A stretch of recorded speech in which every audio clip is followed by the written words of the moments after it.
नमस्कार बच्चों, हम लोग संस्कृत व्याकरण में आगे पढ़ेंगे आज।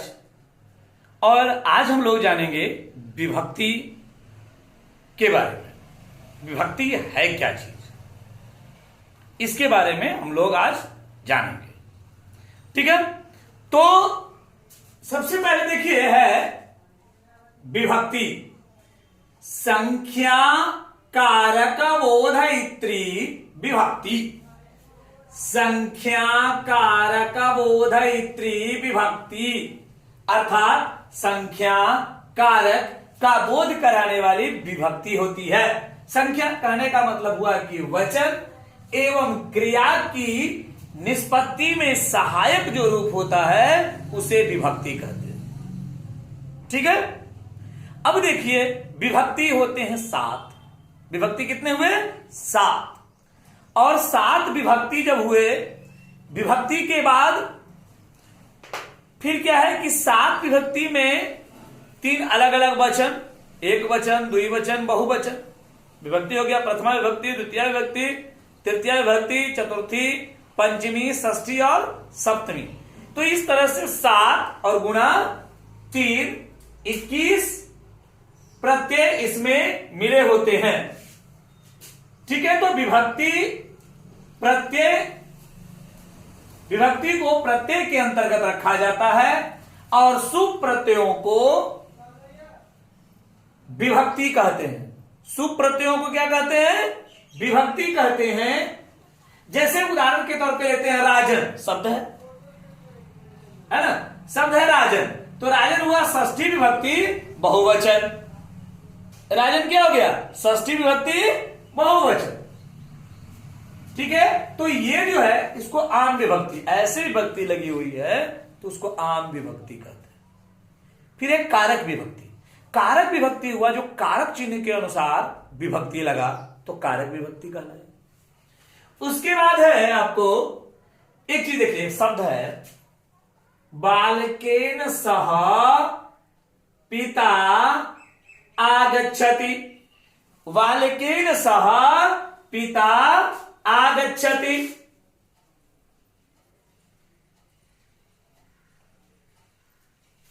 बालकेन सह पिता आगच्छति, यहां सह योगेन तृतीया, सह के कारण तृतीया विभक्ति लगा, बालकेन हो गया बालक से। तो इसलिए ऐसी विभक्ति को कहते हैं उपपद विभक्ति। ये एक अलग एक पद इसके कारण विभक्ति लगा है, इसलिए इसका नाम है उपपद विभक्ति। उसके बाद है, अब जब विभक्ति है कारक को थोड़ा जान ले पहले तो अच्छा रहेगा। देखिए कारक के बारे में विस्तृत चर्चा जब कारक सूत्र बताएंगे वहां पे करेंगे, लेकिन यहां संक्षिप्त चर्चा हम कारक के बारे में करते हैं। ठीक है, तो सबसे पहले है कारकम, क्रियान्वयी कारकम। क्रियान्वयी कारकम या करोति निर्वर्यति क्रियायाम इति कारकम। करोति निर्वर्यति क्रियायाम इति कारकम। ठीक है, तो ये शब्द जो है यहां पे अर्थात क्रिया के पूर्ण होने में जिन संसाधनों की आवश्यकता होती है, जिन साधनों की आवश्यकता होती है, वे साधन कारक कहलाते हैं। जिसके द्वारा क्रिया पूरी होती है वो कारक कहलाएंगे। ऐसे कहा गया है कि क्रियायाः प्रत्यक्ष संबंध एवं कारक। क्रियायाः प्रत्यक्ष संबंध एवं कारक। क्रिया का जिसके साथ प्रत्यक्ष संबंध हो वही कारक है। यथा जैसे उदाहरण ले लेते हैं कोई भी चीज, जैसे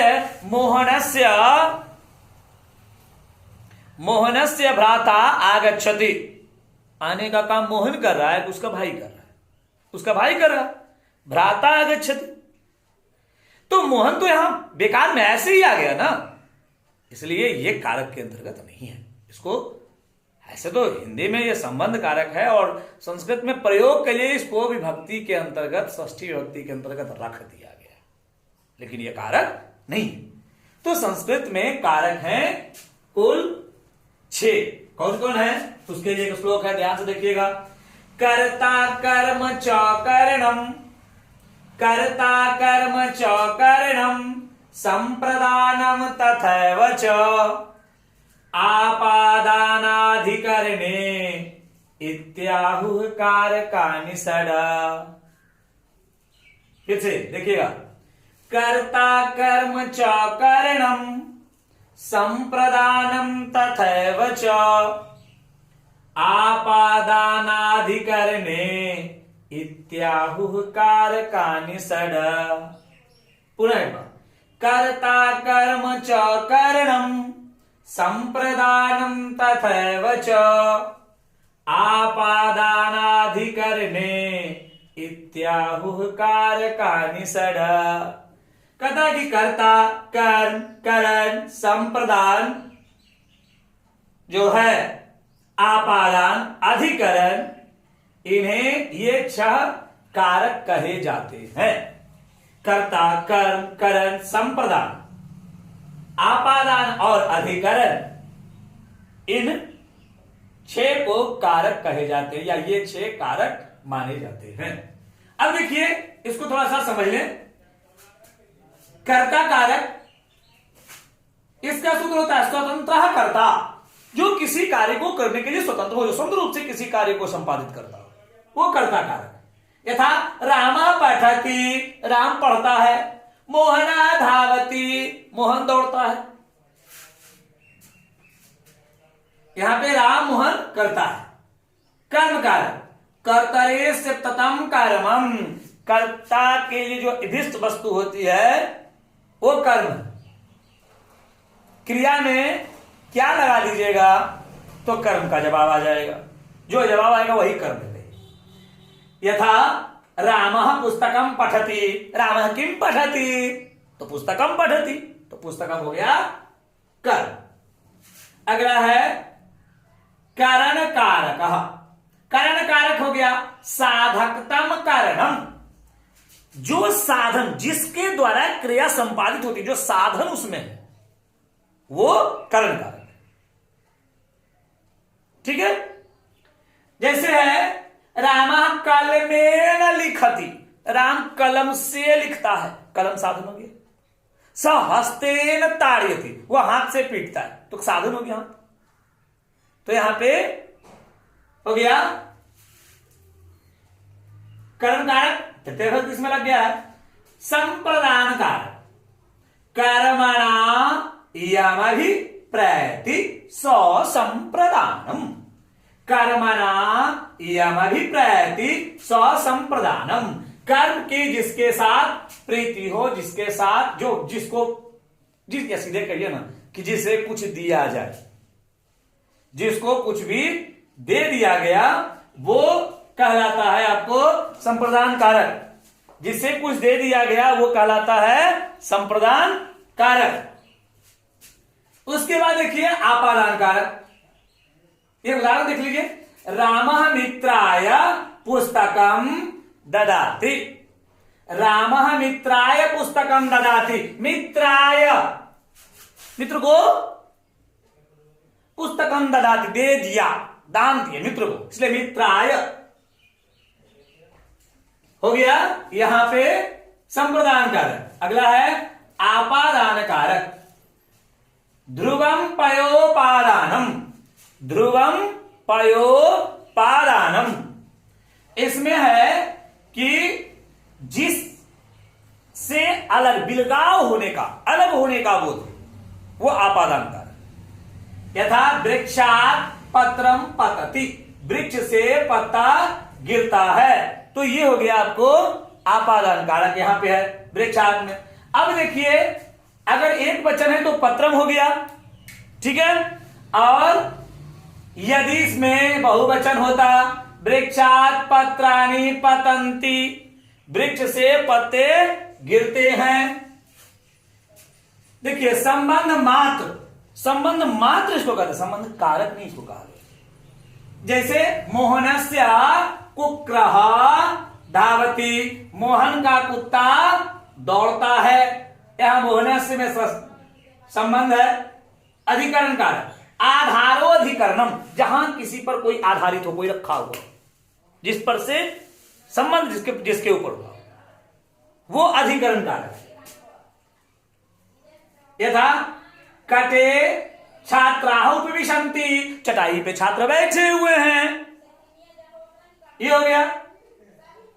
अब है संबोधन। संबोधन वही प्रथमा कारक की तरह है, संबोधन जैसे है और ये सब बोलते हैं, ये संबोधन के अंतर्गत आता है। ठीक है। अब देखिए इसमें से हम आपको कुछ बता रहे हैं। देखिए कुछ है कारक है, यहां हमने कारक लिख दिया है। ये जो है संस्कृत की विभक्तियां हैं और ये वचन है और हिंदी के विभक्ति चिन्ह है। यथा देखिए कर्ता कारक प्रथमा विभक्ति, सु जो स में बदलता है, उसके बाद है औ जस। एक वचन में सु, द्विवचन में औ, बहुवचन में जस। इसकी हिंदी विभक्ति में ने चिन्ह होता है। फिर है कर्म कारक द्वितीय विभक्ति आम, इसका होता है औट या औ सस या को हो गया। करण कारक तृतीय विभक्ति टा या आ हो गया, भ्याम भिस से के द्वारा। संप्रदान कारक चतुर्थी विभक्ति रे ए होता है भ्याम भिस, को के लिए वास्ते इसमें आता है। आपादान कारक पंचमी विभक्ति रसी या अस में बदल जाता है, भ्याम भ्या से इसका होता है। संबंध कारक षष्ठी विभक्ति दस या अस हो गया, ओस आम का के की गा गे गी रा रे री, है ना, ये सारा आता है संबंध में। अधिकरण सप्तमी विभक्ति री या ई लगता है, ओस सुप में पर। संबोधन प्रथमा विभक्ति सु या स औ जस या अस, जैसे आता है हो अरे, ये सब वगैरह प्रथमा विभक्ति की तरह ही चलता है। अब देखिए कुछ शब्द रूप है, इसको ध्यान से देख लीजिए। जैसे दात्री देने वाला, ऋकारांत पुल्लिंग पद, विभक्ति प्रथमा विभक्ति हो गया, चलता है इसका एक वचन द्विवचन बहुवचन। यहां देखिए इसे प्रथमा विभक्ति ऐसे पढ़ेंगे इसको। प्रथमा दाता दातरौ दातरः, द्वितीया दातरम दातरौ दात्रिन, तृतीया दात्रा दात्रीभ्याम दात्रीभ्यः, चतुर्थी दात्रे दात्रीभ्याम दात्रीभ्यः, पंचमी दातृः दात्रीभ्याम दात्रीभ्यः, षष्ठी धातुः दात्रो दात्रीणाम, सप्तमी दात्री दात्रो दात्रीषु। संबोधन में वही प्रथमा की तरह भो दात्रा भो दात्रो भो दातरः। अब देखिए इसका रूप चलता इससे है श्रोत्री सुनने वाला, इसका रूप भी इसी की तरह चलेगा। विजेत्री विजयी, इसका रूप भी इसी की तरह चलेगा। विधात्री ब्रह्मा, इसका रूप भी इसी की तरह चलेगा। गंत्री जाने वाला, इसका रूप भी इसी की तरह चलेगा। गृहित्री लेने वाला, कृत्री खरीदने वाला, विक्रेत्री बेचने वाला, पठित्री पढ़ने वाला। इन सब शब्द रूपों को जो है इसी के अनुसार चलता है, इसको आप जान लीजिए। ठीक है।